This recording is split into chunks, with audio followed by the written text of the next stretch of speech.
everyone. I'm Dan Turbyville. This is Powerhouse Fence Show. I don't know if I'm laggy, but I looked a little laggy to me. I'm here. I haven't been here in a little bit, but I'm here now. So today I'm going to talk about what I've been up to. I've been in the weeds a little bit, and I'm going to talk about that. Have been a little bit in the trenches. I've been reminded of what that's like because for a long time I didn't really, if I bid jobs, it was like some odd job, right? So it maybe was a big job or a complicated job or something like that, something that I was the one who was suited for, and that's what I would do. And I would just kind of like oversee other people bidding jobs. And recently, over the course of the past few months, so we're down a couple of estimators, and the people that we have in place doing it now are not quite as experienced. They're still learning. They're getting there, but they're still learning. And so I've been kind of in those weeds, right? And it's been fun. Some things are fun. Some things are less fun. And I've kind of gotten a fresh perspective on what I think we've been doing right, what I think we've been doing wrong, and what we can improve on, and some new frustrations, and all of those things. So that's what I've been up to, and that's what I'm talking about today. This show is presented by Memphis Fence Company, Simpalo, and Valgard Strategies Group. They are all listed there on the top of the screen above my head. And we have some partners on the show. The original partner is the Thornton Fence Consulting Group. So if you haven't been on social media lately, then you may not have seen, but so Tony has started a Fence Master Group, which is kind of like an exclusive group of people who are all like-minded and growth-oriented and, trying to improve and grow. So if you're interested in that kind of stuff, check it out. They're going to do some like mastermind kind of stuff. They're going to do some in-person stuff. They have regular meetings and things like that. And then we have Fence News, Fence Industry Publication. They've been around for a while, and it's still cool. It comes out in like a giant newspaper-shaped book. EZG Manufacturing, big orange equipment you see at trade shows and stuff like that. And then My Salesman is our most recent edition. So My Salesman is a lead qualifying software. When we did residential all the time, it was a mandatory step of our process. I just tell you how it is, right? It saved us from going on a ton of calls. So definitely check it out. And if you're into that thing.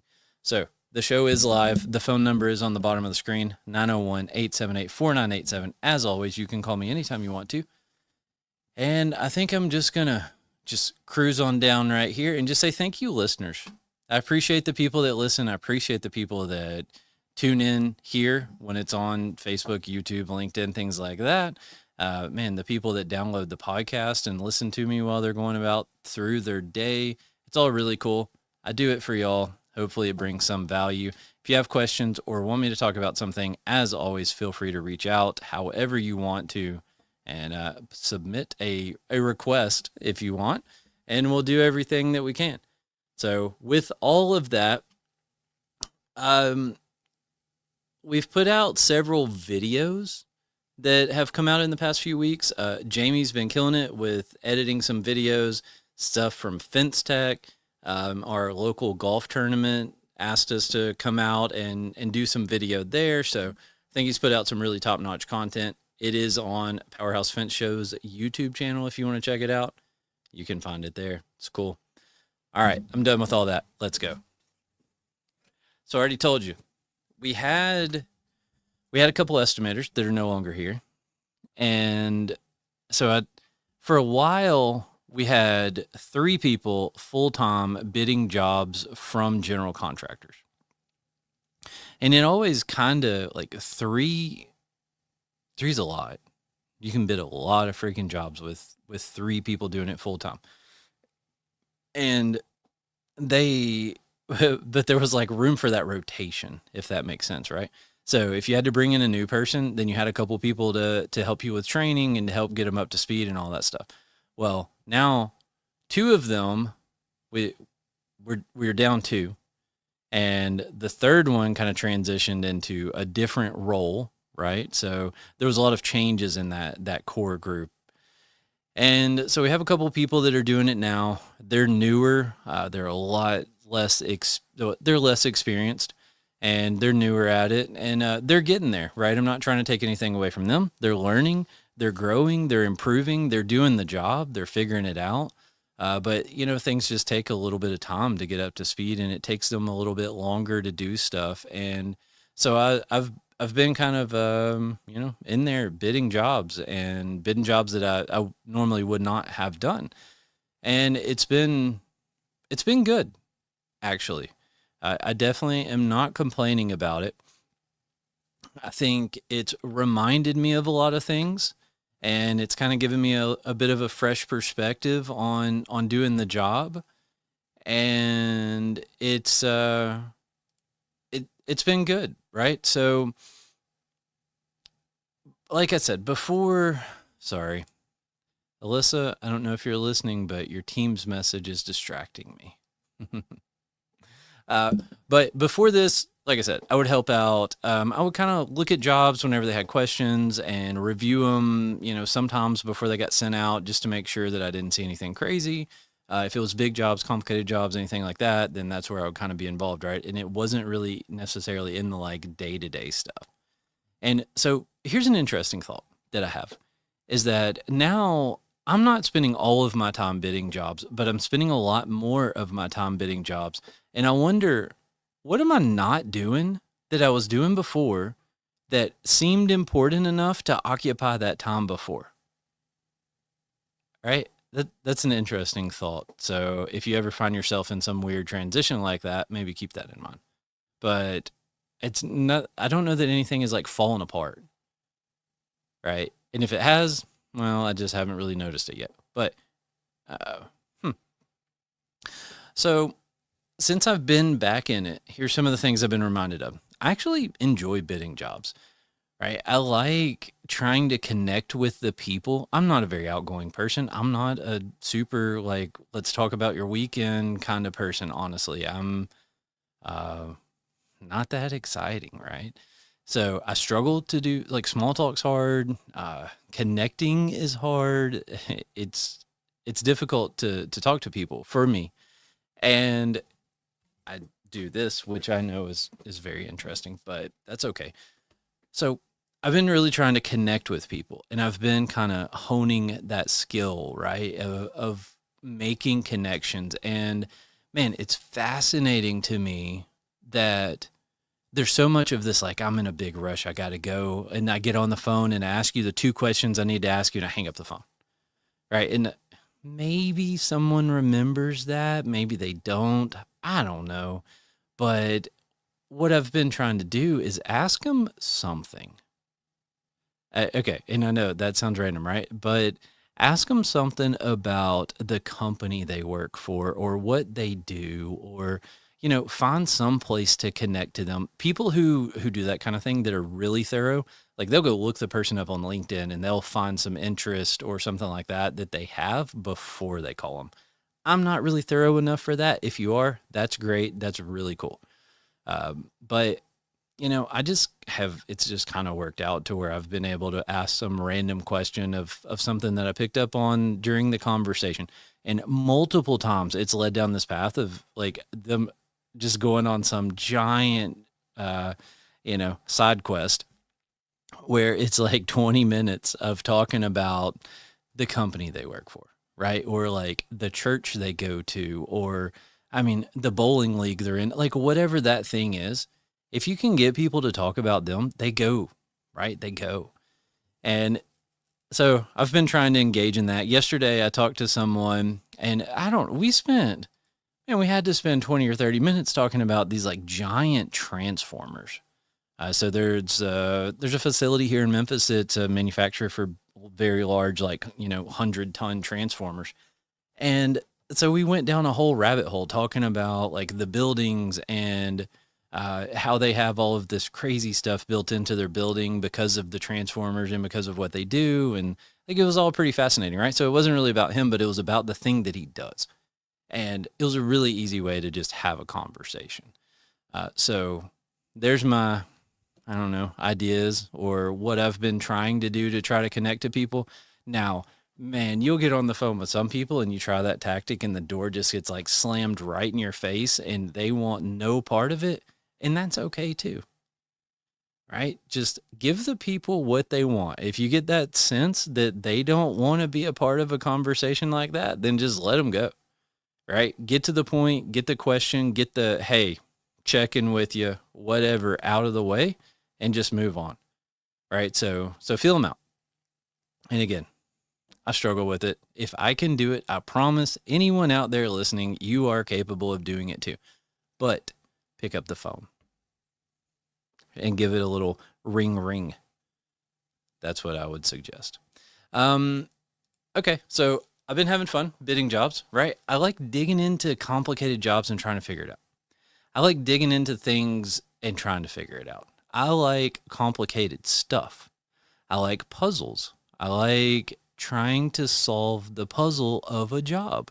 We've been working on bidding a job. I don't understand because someone else has been working on it, but like I said, they're pretty new, so I've been helping them a decent bit. And I think this thing's been bidding for like 3 weeks. And I guess it just keeps getting pushed back and we keep, looking at it again. I don't know if we get new information or whatever, right? But it feels like it's been dragging on forever. And man, this thing, they've got like, I don't know, 4 different types of fence spec in there. I promise you there's 3 different site plans that all 3 have a different fence layout. None of them show you where this gate goes and that gate goes. And they all have different types of gates drawn, by the way. And the specs, they just have all the gates. And they have some aluminum, they have some steel, they have some galvanized stuff in there. Like it's crazy. It's one of those that are just really bad. We regularly get bad plan sets in the fence world, but this one is one that is really bad. And so just kind of trying to navigate that, right? And like figure out what do we think they want and what do we think we should bring to the table. And that's fun. I enjoy it. As crazy as that sounds, I enjoy it. And I've also been reminded that some people just will do you dirty, right? Some people are going to take advantage of you. And sometimes it's just a cutthroat world out there. And there's people that no matter how much you try and how, great of a job you do, I don't think it gets you anywhere. And if they can save $1, they're going to save $1. So we'll get into that story here in a little bit. But that's it's an unfortunate thing of the world, right? Is there's all kinds of people. And I don't know. Is it unfortunate? That's not a very good word for me to use, probably. But so it's a cutthroat world, right? And I think we over this course of the year, and a part of this has been me getting back into more of an active role in bidding and stuff like that, is really having a focus on relationships more so than just bidding everything. I'll tell you, for probably about 18 months, we were super aggressive bidding everything. Like everything we could get our hands on. We bid a lot of freaking jobs and we very seldom sold a job. And we bid jobs all over the place, all kinds of work, big jobs, little jobs, everything, right? Whatever we were trying to figure out. So my thought process in that was I want to try to cast as large of a net as I possibly can. And I'm going to figure out if I cast a really large net, then maybe I'll find some little pockets of fish, right? And I thought maybe I would figure out that if I bid this specific type of job, maybe in this region, maybe in that region, maybe all over the country, whatever it was, then those are the jobs that we'll figure out, we can do really well, right? We can bid these jobs. We make decent money. We have a good chance of selling them because there's nobody there. Nobody wants them, whatever it is. Hate to tell you, but it didn't work like that. The way that it worked was we bid a bunch of stuff and we got some freaking table scraps. And we didn't focus on relationships. You can't have relationships with every freaking GC all over the country. I don't know. We built a database of like 2,500 contacts during the course of this thing. And so we can't have those relationships, right? And that was what we tried to do. And it was wild. And it didn't work that great. And then finally, at some point along the way, I can tell you exactly what it was. I called 5 different people that I know that are estimators, project managers, mainly estimators in general contractor roles. And I talked to them and I said, hey, this is the struggles that we're facing. What would you suggest? Called 5 people. All 5 of them, the root of the conversation eventually, if we dug down in there, was relationships. 1 or 2 of them got to it quick. One of them said relationship was the first word out of his mouth. Right. And so all 5 of those phone calls, that was the root of it. And that was kind of where it started for me. I talked about that back several months ago, and that's what we've been focusing on, right? So we've been working on that. And, a part of that is asking the people the random questions that get you to spend a little time on the phone with them and talk to them, right? And I mean, I also think giving them a reason to hire you. And I'm not saying necessarily that does, but I'm saying we want to give them a reason to hire us. We want to give them a reason to trust us. This week, I was talking to a project manager, and he was talking to me about a job that the estimator, when he was doing the buyout for the job, had split up the scope of work a little bit. And this project manager's like, man, I don't know why he did that. I don't know why he didn't just hire y'all to do it. I guess you got beat by $5. Should have just hired you. And I was like, well, sometimes you got to pay that premium price if you want that premium service. And he said, I already know, and I would have done it, And like, that's the thing, is they know that we're going to deliver and we're going to do what they need us to do, and we're going to be there when they need us. But that didn't happen before they ever hired us, right? Like, they hired us at some point and figured that out.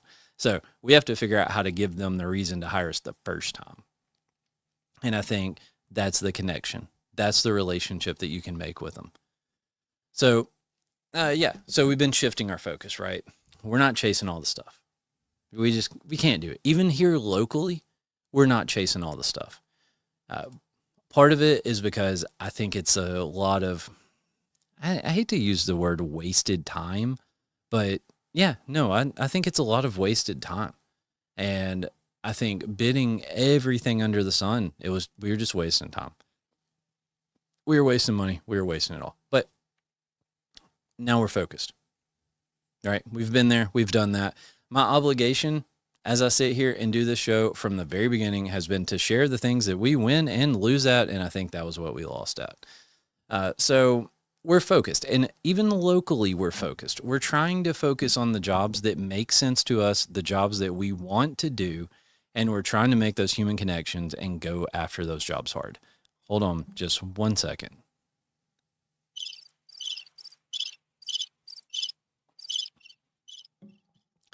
So a part of us being selective about the jobs that we're bidding, even locally, is that we figured out not every GC is worth bidding to. I hate to say it, right? But there's just some of them out there that I just don't get excited about bidding to. If they ask us for a price, in the mix of 3 or 4 others, we bid a job the other day that I think had like 21 people had asked for a price. That's bananas. But anyway, if some of these folks ask and they're in a pool of 3 or 4 others, I might send them a bid. There's some of them that I will not even send a bid to, right? Because it's just not worth it. Every time we do a job for this contractor XYZ, it turns into a freaking cluster. And now, just don't bid them. And it's hard. It's really hard. For a guy that wants to freaking get to the moon, not bidding stuff to people, not bidding as many jobs as we possibly can, like, all of that is really hard. It seems almost counterintuitive to me. But anyway, that's the path that we're on right now. Right or wrong, I guess we'll find out. Maybe, a few months from now, a year from now, whatever, I might be sitting here again going like, that 6 months ago, that 12 months ago me was really dumb. And here's what we're doing now. Very possible. Let's see what happens. I hope that's not the case. I hope I can tell you that 6 or 12 months ago me was like the smart version of me that existed somewhere and got it figured out. All right. So keep getting sidetracked and I keep kind of dancing around a little bit, huh? Bidding locally. We've pulled the reins back. Focus on the things that we want to do. Focusing on the jobs that make sense for us. And we've actually, over the course of, I don't know, about 6 months or 8 months or something like that, we've spent a decent bit of time building and developing this AI agent. And it's actually been like super handy in the scenario right now because we're down a couple folks and whatnot. And so now it's pretty much to the point where all of the bid invitations that I get, I just send it. And it knows the rules, right? It knows what to look for. It knows what to reject. It knows what to escalate so that we can look at it. And it's been doing a pretty decent job at it. And if it says no, like, I mean, we get invited to bid some fence at a coffee shop that's 400 miles away. And it's just a dumpster gate. Right. And if it's not, then it's going to be some little rail around the patio. It's not going to be 10,000 feet of fence. And so those, just reject. Right. So it can automatically weed out all that kind of stuff. We have another app that it sorts emails. And the reason for building that other app was just to auto forward emails because, if you've ever tried to use rules in Outlook, they're not that great. And it's hard to get to where it'll actually capture the invitations to bid and not capture an email that a person sent me that had the word bid in it. So anyway, been working through all of that stuff, right? But the AI agent, it's been working pretty well. If it is going to bid the job, then it'll download the plans. It'll upload them in Simpalo. It'll put it in our CRM. It'll give us a summary of the job and bookmark all the stuff. And it's cool. So it's been helping out a lot. It's been carrying some of that load. But I want to tell you a story. And this is going to take a minute, so just get comfortable. I'm going to tell you a story about a job that I bid. It was at a site that we've done a lot of work at, know a lot of people there. It's even crazier because the people at the job site, if they ever have a fence-related question, they pick up the phone and they call me. And that's just the kind of relationship that we have, right? And that's just a result of having done several jobs there and whatnot. But general contractors still will hire other fence companies to do work there. So there's not like we're not locked in because we know the people at the place. So it's the relationship thing is big, right? You can't just build a relationship with one person and it mean you're going to get everything forever. Doesn't work like that. But all right, so this job comes along and I'm like, man, I want this job. It's a good job. And so I go through and dig in and get to work, right? And it was a crazy thing because they had temporary fence. It was like 5 different phases. You had to go install it and take it down and move it and all of this. And if anybody local bid the job, you know what I'm talking about. And that maybe just gave it away. But anyway, so it was a kind of complex job and it wasn't super crazy, but had some intricacies, I guess. And so I dug into it a little bit and I went through and I talked to some GCs a few times and I said, ask some questions like, what are we doing here? What do we do there? That kind of stuff. And so the job had some revenue equipment on it, right? Some parking equipment. If you go park in a parking garage and it charges you $10 to park or whatever, like that kind of equipment. And so somewhere along the way, I had reached out to the people that were the provider for that equipment, proprietary system, only the manufacturer can install it. You can't buy it, one of those kind of deals. And so I'd reached out to the manufacturer or the sales rep or whatever you call them. And I said, hey, I just want to make sure there's no scope gaps. I want to make sure that there's not something missing between us and you. Because we had gates and different things that were kind of, it was all connecting, right? And I never heard back. So I called like 2 or 3 times. And at some point I was on the phone with this particular general contractor and I said, hey, just want to let you know, I reached out to so-and-so And I haven't heard anything from him. I was trying to make sure there was no gaps. I explained the whole thing to them. And I said, but I haven't heard from him, so I can't really help. And so this guy, he's like, don't worry about it. He said, man, we got all that stuff covered. We don't need you messing with it. Don't do anything, right? And I was like, okay. And moved on. Bid day comes and goes. And the person calls me back with the revenue equipment or the parking equipment, called me back the next day after bid day. And, I started talking and I told him, hey, this is why I was calling, but I mean, it bid yesterday, so it doesn't really matter now. And somehow, come to find out, they had only sent it to like one general contractor, I think. And there was more that bid the job. And it was not the one that I had been talking to. And so I was like, oh, well, that's interesting. And so the guy's like, look, I'm going to send you the quote. Probably doesn't mean anything, but I'll just go ahead and send it to you. And that way you have it for reference, if you need it in the future or whatever. I said, all right, cool. So I just called the GC that I was talking about. And I said, hey, man, so-and-so just sent me this quote. I just wanted to say, call and check because he said he didn't send it to you. And I don't know if you want me to do something with it or whatever. And man, immediately it was like, oh crap, on the other end of the phone, right? And I don't know what connected the dots in that moment, but you could tell that it was an oh crap moment. Yeah. And so come to find out that he skipped it. He didn't include the revenue equipment. And this is like a few $100,000 worth of equipment. And he finally figured out what I was talking about, I think. And, it was just because you could tell he got a little flustered or whatever.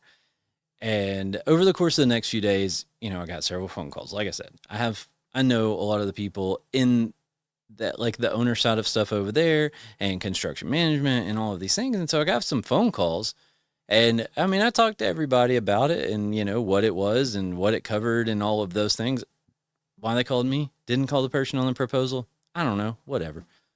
But it turns out it wasn't included. So the GC didn't include it. They worked it out, whatever they did, I don't know. But like I said, it was a few $100,000. And so I never asked this GC about our price at all. So our instructions are, I did it today. No. Today or yesterday, I can't remember. But I did it. I sent a bid, and then I'll maybe call them later that day, the next day, something like that. I call and I say, hey, just want to make sure you got that.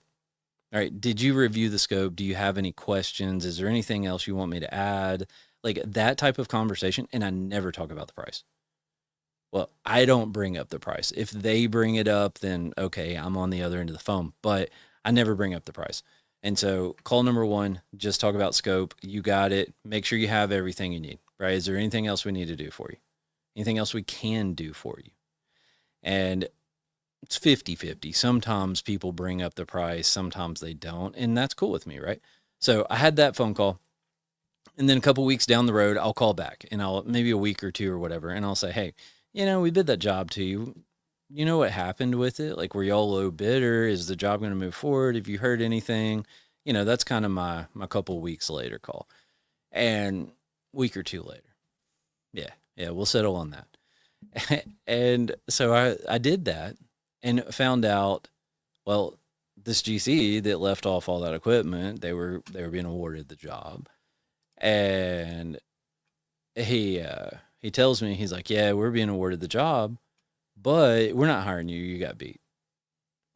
And I'll be honest with you, I got a little bit butthurt over it, and I know that I didn't do the thing at the beginning with some expectation that like, oh, I'm going to do this and you're going to hire us. But I felt like it got done a little wrong. And, I kind of reflected on it some and I thought it might have helped this fella keep his job. Right. And it was like I said, a few $100,000. I mean, it wasn't like it was $10,000, right? I mean, which $10,000 to me is a lot of money, but I imagine when you're bidding big jobs, it's not. So, we helped along the way, asked a bunch of questions, brought up a bunch of things before it bid that wasn't related to this equipment even, was super thorough, covered everything that I thought of, and it didn't matter. I don't even know how much I got beat by. I couldn't ask. because immediately when he said, "Oh yeah, we're not going to hire you because we got you got beat," and I thought, "You sorry son of a gun." Right. And that was the path that I went. So I didn't even ask how much we got beat by. I didn't even want to know. I was like, all right, thanks, and hung up the phone. That is probably not exactly it, but pretty close. And I knew it was just one of those things where I knew you can't say nothing nice, don't say nothing at all type thing. And I figured I probably need to get off the phone. So uh super thorough, did a good job, helped him out, helped him bring it all together, right? Took all of these random phone calls of people talking about this stuff that got left off and everything else. And it meant nothing. Nothing at all. And, as I sit here and say that, I think, no, it meant something because that's who I am. And that's just what I have to do. Right? So that's it.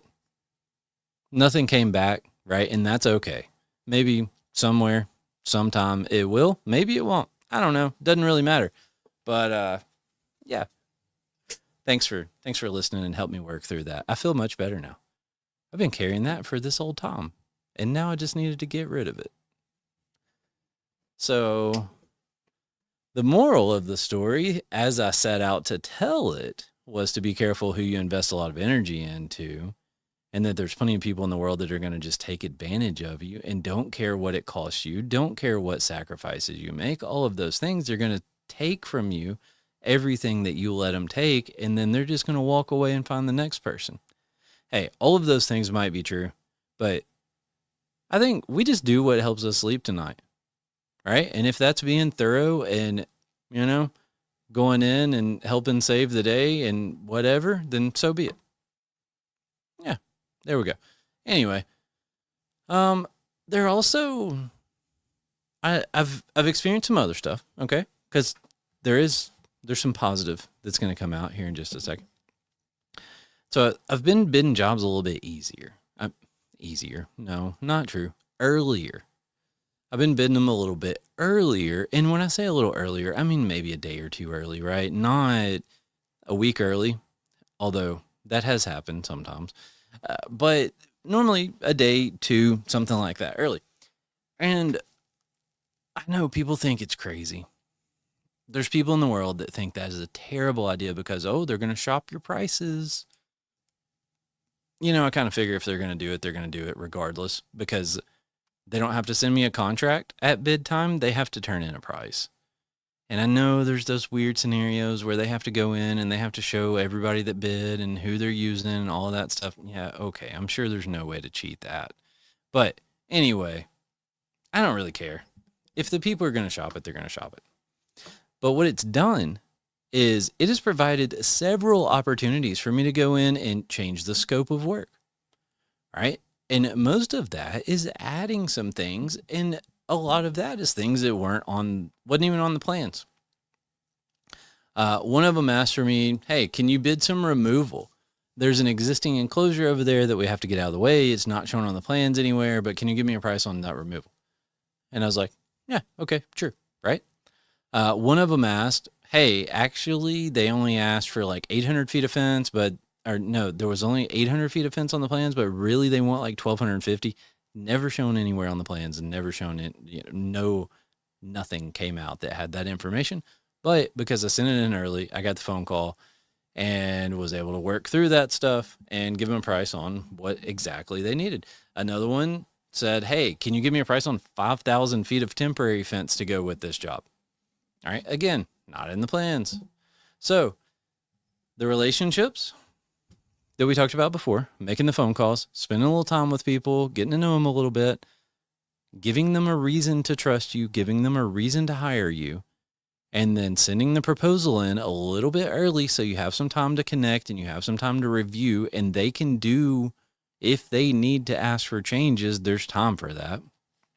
If you send it at the due time or 30 minutes before, then a lot of times there's just not that time. All right. And they're not going to do it. So I think by sending it in early, it's given them time to look at it, given them time to ask questions. It's given us time to respond when they ask questions. and to come up with like real answers to stuff, instead of that whole like pull some random stuff out of your butt and give it to them because you have to have it right now. So, so yeah. And, through the whole thing, it's been an interesting experience of sharpening some talking skills, or maybe brushing up on some talking skills, right? Because I mentioned it earlier, pick up the phone and call them. Don't just email them. Don't just text them. Don't just do whatever. Pick up the phone and call. I promise you, I realized I started to see this earlier this year when I was going back and looking at a ton of analytics of jobs that we had bid and all this stuff. And I promise you, our success rate on getting information during the follow-up process was something like 5 times when we picked up the phone and called versus when we sent emails. Like, there was a large difference. And if you don't bid jobs to general contractors, then what you don't know is that a lot of them just don't respond to you. Whenever you submit a proposal and you try to go back and say, hey, how'd the numbers look? How'd the job look? All of those things, they just don't call you back. They don't respond. They don't give you information. They don't do nothing. Right? I experienced that today. I called 6 people. I think none of them answered the phone and one of them called me back. Now, that was today. All right. Tomorrow is the start of a long weekend and all of those things. So I cut them a little slack, but that's the way that it goes. But yeah, a lot of times what I'm doing now is I'll just call them. It'll be like a week or 2 before bid day, and I just call them and say, hey, this is Dan with Memphis Fence. I'm bidding this job. And then I just sit and I wait for them to say something. No, I'm just kidding.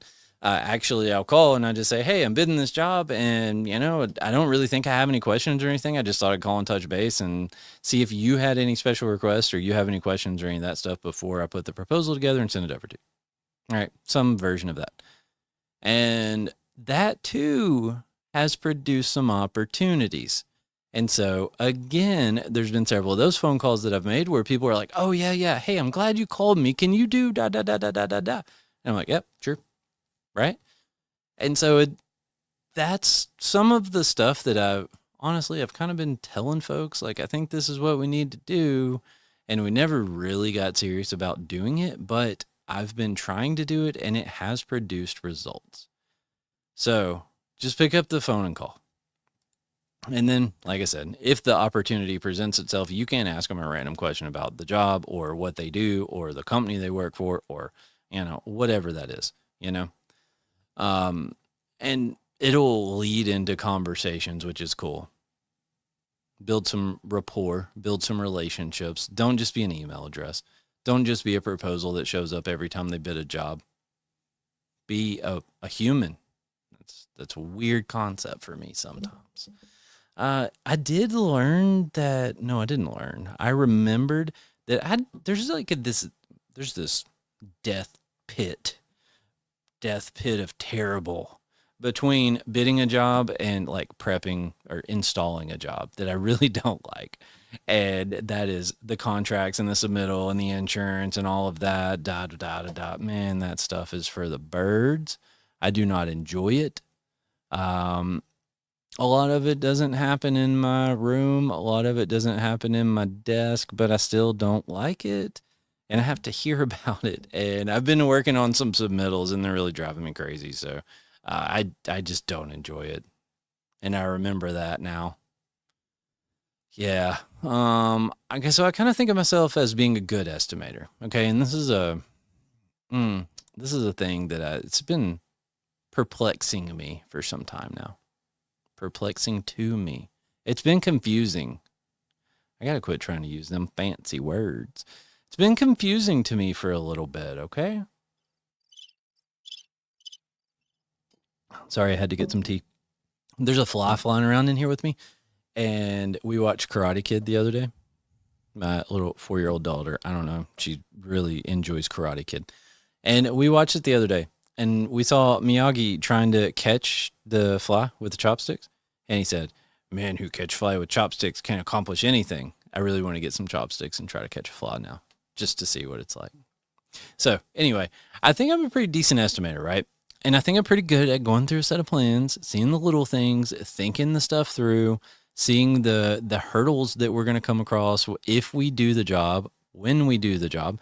I think I'm pretty decent at like solving the puzzle and bringing all the pieces together and all of this stuff and like seeing the complicated stuff. And you know here's the confusing part is I don't really think there's any reward in it. Right? And hear me out. Hear me out. I think that because I'm better at seeing the obstacles than someone else might be, they beat me. Okay? So I included core drilling some holes and nobody else did. I lost. I included domestic schedule 40 and someone else bid 40 weight. I lost. I included some gate automation because I found it on the electric plans and it wasn't shown anywhere else except the electrical plans and nobody else looked there. Guess what? I lost. And I think that somehow there's like this weird thing that you get punished almost for being good at estimating. And I don't think that's exclusive to the fence industry. I think that applies in general, right? Because the customer, whether that's the owner, the general contractor, whatever it is, they're looking at the bottom line number, right? And yeah, maybe you put some detailed information on your proposal about what you bid and all of those things, but do you really get detailed enough to where it makes sense? Like, that's not even the right way to ask the question.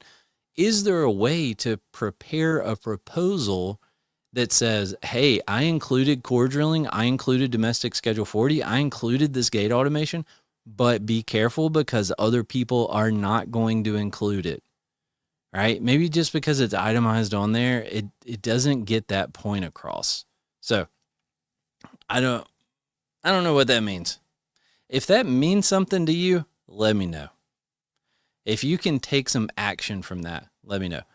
So I have another story. Let's call it, let's say general contractor A calls and says, hey, can you add some temporary fence on this job? You bid permanent fence, they need some temporary. Wasn't in the plans, wasn't nowhere, but hey, let's do it. So I get to work. Well, then general contractor B calls me about something else.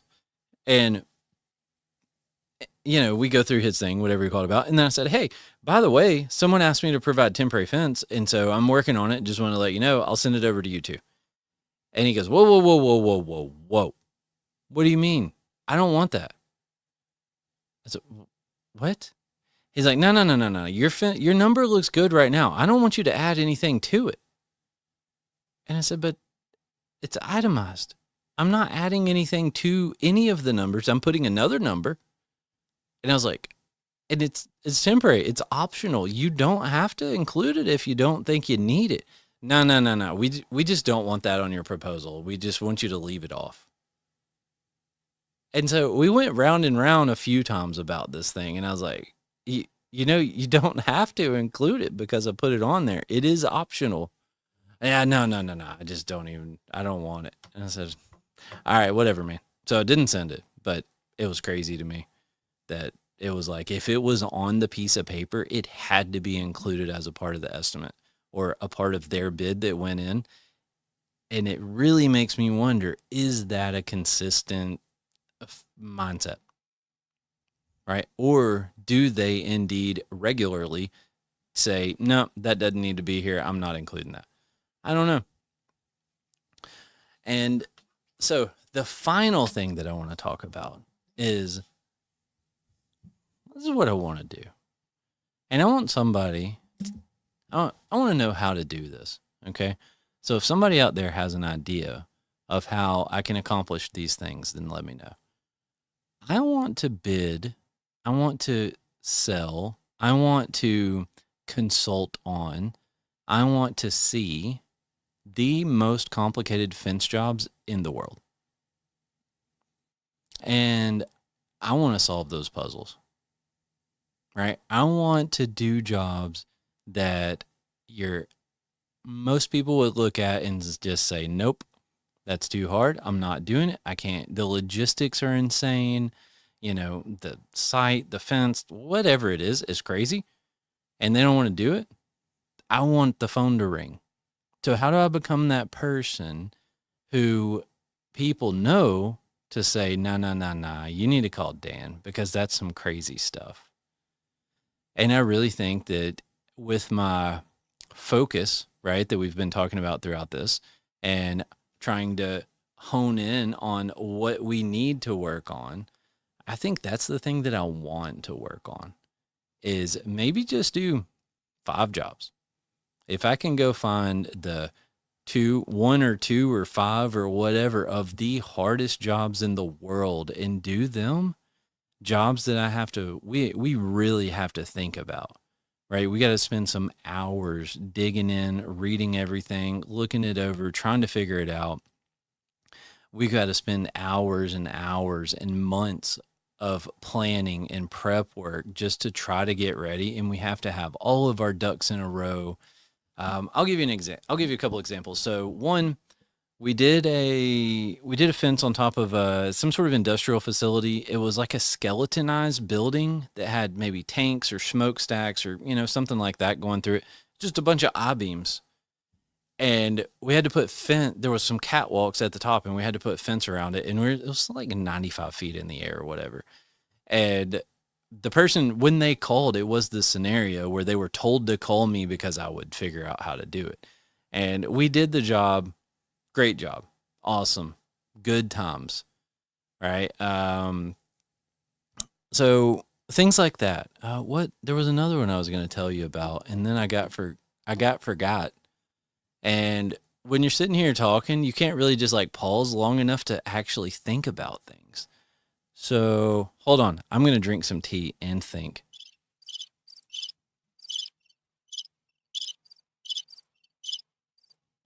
And it was a great success. We did another job. We had to work. It was a part of some accelerated bridge construction thing. And we had to work 24 hours around the clock, had shifts out there doing that whole thing, right? And we only could work on the weekends because they shut it down Friday evening and opened it again early Monday morning. So we had to work around the clock through the weekend. And a part of it was we had to do a decent bit of fabrication work and preparing parts and pieces and things like that were going to be installed because it was pretty unique fence. It was chain link, but the framework of it and the structure of it was really unique. And so as we were going through that process, like I had to go to the steel submittals and I had to figure out the post centers for every single post for, 12 or 1,500 feet of fence. And once I figured out the post centers, I had to figure out what type of post all of them were because they had some that were line post and end post and they had expansion joints and all of these other things, right? So there was a handful of different types of posts. I had to figure all that out. And then once I figured out what they were, I had to figure out how to put these kick plates on. And the kick plates all had to be fabricated and then galvanized before we could take them out on the job site. And so you can imagine when you're on a bridge out at 2:00 in the morning on Saturday, you can't just go get another part, right? It's gotta be right. And so that was, I bet it took, I didn't work on it consistently, but I bet I spent probably like 2 months of prep work getting ready for that job and figuring out exactly how long and what size every single piece of it needed to be. And that is what I want to do, right? Something like that. And maybe even more complex. I don't even know what's really the fence. If you look at it, it doesn't look that complicated, but that was probably one of the more time consuming preparations that I've ever done. And I really enjoyed it. It was really cool. And I'll tell you the moment that it was really cool was when the stuff started fitting. When you put the first piece in and it actually fits and you go, whew, my method was correct, right? Because you can do all the checking and the math and the modeling and everything else on the front end, but until there's just something about it, until you see that piece actually go in place and it fit the way it's supposed to, there's still a little bit of, is it gonna work? And it did. So hooray, that's awesome. It was fun. So I really like doing that. If anybody has any ideas about how to go from here to there, how do I become the person that gets the call? Let me know. And hopefully something in here meant something. And hey, maybe you just related, right? maybe it was something that you've been dealing with or that you can remember dealing with, and you're like, yeah, I've done that and that sucks, or I've done that and it's really cool, right? Or, yeah, I've been doing that thing you're talking about for the past 10 years. Why are you just now getting it? Hey, man, here we are, right? I'm not the sharpest tool in the shed, but eventually I get there occasionally. Eventually I get there occasionally. Yeah. So, anyway, that's what I have. Appreciate you stopping by. It's good to see everyone, and we'll see you next time.